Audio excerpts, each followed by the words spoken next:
So now that you have the breath of God in you, be intentional, be focused, and wash unto prayer.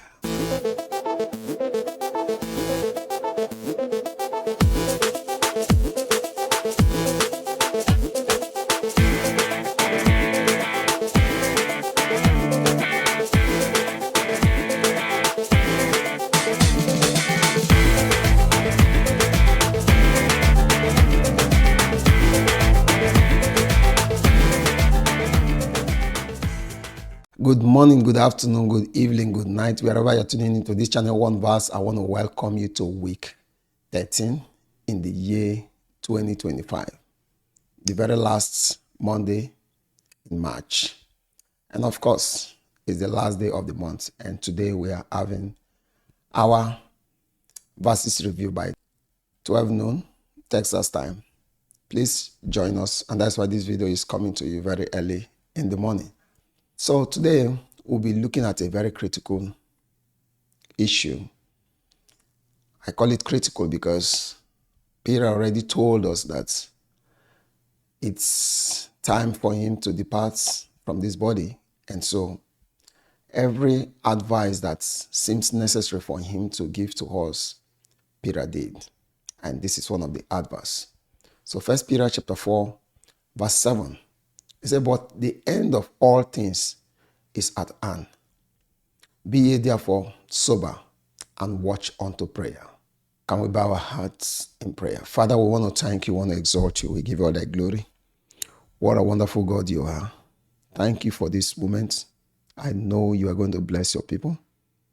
Remind us once more again the essence and the need for effective prayer.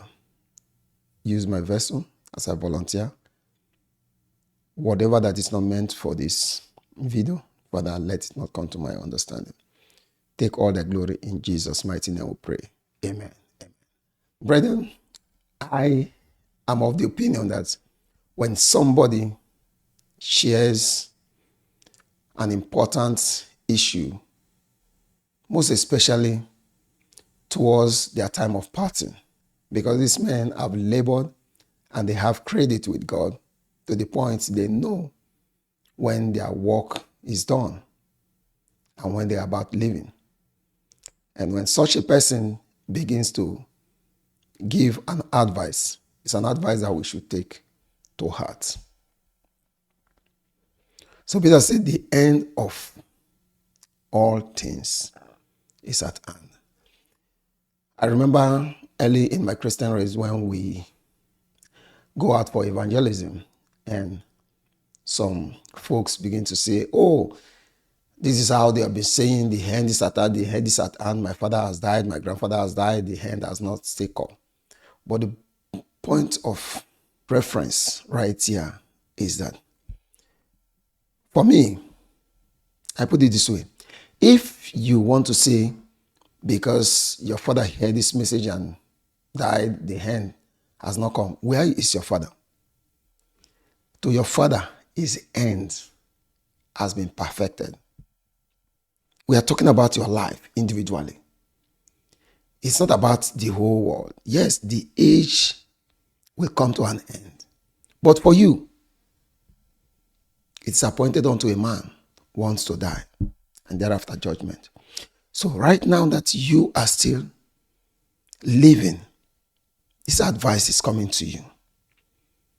But the end of all things is at hand. Be ye therefore sober and watch unto prayer. That means there is something Peter knows about prayer. Of course, there are evidences, there are testimonies written concerning this men that have labored and journeyed on this path. You remember when the, controversy started in the early church? And Peter said, we will not give ourselves to tables, but we will dedicate ourselves to the ministering of word and prayer. He has come to find out that prayer, when done effectively, has tremendous power, a life-changing power. And Peter is telling us that we should not be taken off guard. Some people say, oh, you took me off guard. No, there is no fence on this wall. So what does Peter mean when he said we should watch unto prayer? One, Peter is saying that we should be spiritually alert. How can we be spiritually alert? When Paul was talking to his mentee, he said, be ready in season and out of season. When you are studying, be ready. Prayer, littered around the scripture, we have seen the enormous power embedded in prayer. But in this case, Peter is saying that prayer should be our steering wheel, not our spare tire. We shouldn't wait until the worst happen before we employ the service of prayer. No, we should be spiritually alert. People say Jesus, proclaim in the scripture that the reason why the disciples couldn't, cast out the demon from the epileptic child was because this kind will not go except by prayer and fasting. But will you always plan that by the end of the month, there will always be a program, there will always be a time to cast out, so I should gallivant around this time, pending towards the end of the month, I should go and prepare in prayer and fasting? No. You prepare on the go. You live a fasted life. You live a prayer-filled life. I mean, we're not saying do 40 days back to back. No. At least scientists have discovered that it takes 6 hours for your body system to digest any meal.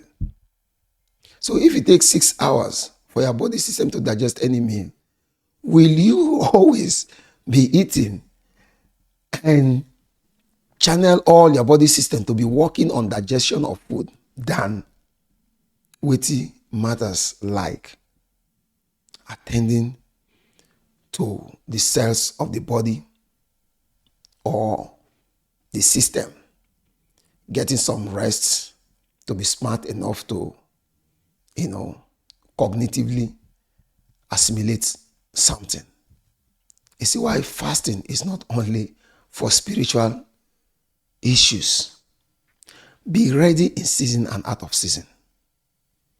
Don't wait until when they told you somebody is having terminal disease, that's when you will go and fast or you will go and pray. No. Be spiritually alert. Plan your day that every of your day you are always on the go. You are always ready to take any bull by the horn. You are always ready to offer prayer. You are always ready to cast out any demon. There is no time to say, oh, I have not fasted. No. You live a ready life. Be spiritually alert. Don't be taken off guard. It's not that after finishing 10 hours prayer this Saturday, you said throughout this week, I'm on holiday. No. And guess what? Look at how, interesting it is. It is not that every now and then you must be engaging in, enormous amount of hours in prayer. As you're living, be praying as you desire to breathe in the air. Father, I thank you. I know that this is working for my favor. Father, I give you glory because I know you are in charge. It's prayer. Father, I thank you because this journey is success. It's prayer. Oh, my sister, it is well with you. God has a plan for you. Why are you always smiling? Because Jesus has already resolved my debts for me. Do you remember the scripture that says, remember this is one verse, we don't like quoting other scriptures to encumber you with so many verses, but we like to bring a point. Jesus said, he came into this world that whosoever believeth on him should have eternal life. When Paul was explaining to the people of Colossae about what Jesus has done, he said, blotting out every handwriting of ordinances written against us. And he went ahead to say that Jesus even make a public show of the enemy after defeating them. So, what am I saying? You should live in this consciousness. Be spiritually alert. Don't be taken off guard. Number 2, what does it mean to watch unto prayer? Be purposeful in your prayer. Pray in faith. Don't just take prayer as church tradition. No, be purposeful. Anytime you want to pray, mean what you say. Anytime you want to pray, let your whole being be in that prayer. You remember when James was writing to the new believers, he said, an heartfelt prayer will have tremendous effect. Heartfelt. Not just praying. Heartfelt prayer have tremendous effect. Thirdly, what does it mean to watch unto prayer? Pray in the will of God. If you want to pray a prayer that you want to see results, pray according to God's will. That involves also being skillful in the word of God. If you don't study the Bible, how will you know the will of God? So, brethren, I'm so glad that this is coming at this point in time. Don't make jest of people that are praying 10 hours. So what are these people? Oh, Bible said before you ask, I will answer. You are reading a scripture that doesn't exist. Before you call, I will answer.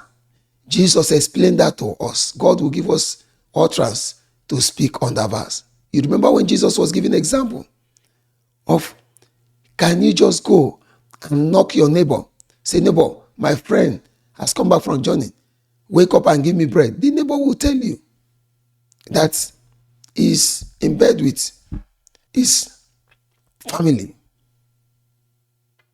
He said, but when you keep on knocking, at least for the comfort of his family, he will wake up. When you begin to quote before you pray, he has answered. Jesus himself prayed 3 times about issue that he is believing God. Remember, the Bible described him as Jesus, even in his flesh, offered prayers with vehement cry and with the fear of the Lord, because he was praying to him that is able to save his soul. Elijah, the man of prayer, prayed 7 times. So, be purposeful in your prayer. Don't just chicken out when you have not gotten a result about that prayer. Thirdly, be helped by the Holy Spirit. How do I mean be helped by the Holy Spirit? Even the Bible will give a verdict that we do not know how to pray or what to pray as we ought to pray. But the Spirit himself interceded for us with groanings that cannot be uttered. So don't just go into a place of prayer talking about, when you have time out yourself to pray and just be there uttering words, speaking in capital letter tongues. Search in the spirit. Search until prayer prayed in the spirit is what have tremendous effect. And some people have been in the church for 10 years. They don't even know when praying in the spirit. They thought pray in the spirit and you start speaking in the Holy Ghost. That is not praying in the spirit. Yes, you speak in the Holy Ghost. Till you yourself, you will know when you started praying in the spirit. Because you will receive help from the Holy Ghost.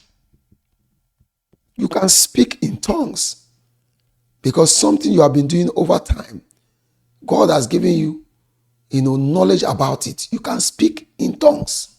You can speak in tongues, but that does not mean that you are praying in the spirit. Search. Sometimes spend time to wait, meditate, get help from the Holy Spirit to pray. And it will guide you aright when he prays with you, for you. When he prays according to how God has wanted you to pray, he will help you. Remember, he's an helper, so you will give him chance to help you. He will not boss you around. You will seek for his help before his help will come. So, brethren, I intend to make this video short. What I'm saying is that the advice here is that the end of all things is at hand. Yes, few people know when their job will be done. But remember, the enemy is not folding his hand. It's like a roaring lion. So now that you have the breath of God in you, be intentional. Be focused and wash unto prayer. Can we bow our hearts in prayer? Father, I want to thank you for this moment. I know that it's not in the multitude of what I will speak. But Lord God, King of glory, this simple advice, watch unto prayer. Lord, I ask that let the quickening spirit quicken our mind, quicken our spirit to understand what you want us to do part time. Take all the glory. Enable us to function in the capacity you have called us to function. We worship you. In Jesus' mighty name I pray. Amen. Brethren, until I come your way again, remember, there is nothing too difficult with God if only you can pray the right prayer. If only you can take it to God in place of prayer. God bless you. Shalom. I remain your brother, Pastor Andrew Fyneboy.